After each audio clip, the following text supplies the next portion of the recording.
Hello guys, आज मैं couple of cuckoos के चैप्टर 228 को एक्सप्लेन करने वाला हूँ। जैसा कि आपको पता है, पिछले कुछ टाइम से नागी और एरिका अपने असली पेरेंट्स के घर पे रह रही हैं और अब दोनों को घर पे रहते हुए एक वीक हो चुका है। नागी कहता है, एक अनजानी जगह पे रहकर मुझे स्ट्रेस फील होता है, पर इतने दिनों में मैं ये समझ चुका हूँ कि 2 से 5 बजे तक ये घर बिल्कुल खाली रहता है। वो सारे कपड़े उतारकर गार्डन में चला जाता है और कहता है, कितना सुकून है इस मैंशन में, ये है असली आजादी। तभी एरिका आ जाती है और वो नागी को वैसे देख लेती है। दोनों ही एम्बैरेस हो जाते हैं। नागी पूछता है, तुम यहाँ क्या कर रही हो? एरिका बताती है, वो डॉग्स की केयर करने आई है। वो वीक में एक बार जरूर आती है और डॉग्स एरिका को गिरा देते हैं और उसकी स्कर्ट खींचने लगते हैं। एरिका नागी को देखने से मना करती है। नागी कहता है, बोलने की जरूरत नहीं है। फिर वो कहता है, मुझे ये डॉग्स प्रॉपरली ट्रेन नहीं लग रहे हैं। ये सुनते ही डॉग्स नागी के पीछे पड़ जाते हैं और नागी घर के अंदर छुप जाता है। फिर एरिका नागी से पूछती है, मॉम के साथ उसका कैसा चल रहा है? नागी बताता है, मॉम मेरे हाथ का बना खाना खाने लग गई है और वो अपने रूम में सोती है।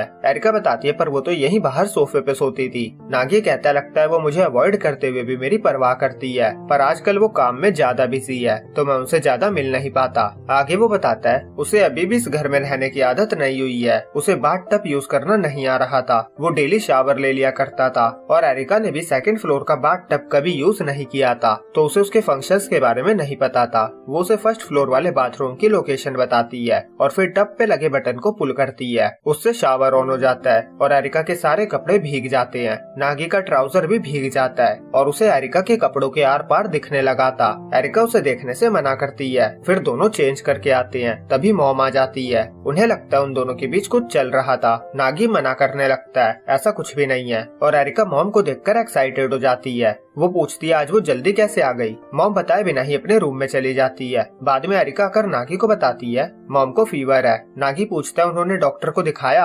एरिका कहती है, उन्होंने कहा वो आराम करके देखेगी, अगर ठीक नहीं हुई तो फिर डॉक्टर को दिखाएगी। नागी कहता है, उन्होंने कहा है तो ठीक ही है। एरिका कहती है, मॉम हमेशा एनर्जेटिक होती है, ऐसा पहले कभी नहीं हुआ, कहीं कोई सीरियस बात तो नहीं है? उसे बहुत ज्यादा चिंता हो रही थी। नागी कहता है, मैं घर पे कॉल करके बता देता हूँ, आज तुम यहीं रुक जाओ। और इसके बाद नागी के पास कुछ भी काम नहीं था तो वो पढ़ने लगता है और फिर रात 8 बजे मॉम के लिए दलिया बनाता है और साथ में मेडिसिन भी लेकर जाता है। एरिका सो चुकी थी। नागी मॉम को खाना देता है। मॉम पूछती है, तुमने बनाया? नागी हाँ कहता है। मॉम कहती है, आजकल मैं तुम्हारे हाथ का ही बना खा रही हूँ। मैंने सुना था सुइचिरो ने तुम्हारे हाथ का बना पोर्क कटलेट खाया था, क्या तुमने अपने डैड से सीखा? नागी हाँ कहता है। मॉम कहती है, अगर तुम यहाँ बड़े हुए होते तो तुम कभी ऐसे नहीं होते। नागी कहता है, हाँ शायद। फिर वो कहता है, क्योंकि मैं इस घर में रह रहा हूँ इसीलिए आप अच्छा फील नहीं कर रही हो ना? मॉम कहती है, हाँ बिल्कुल सही कहा, मैं और स्ट्रेस नहीं ले सकती, मुझे तुमसे कुछ बात करनी है। और यहीं पे ये चैप्टर एंड होता है। तो वीडियो अच्छी लगी हो तो लाइक और कमेंट करना ना भूले,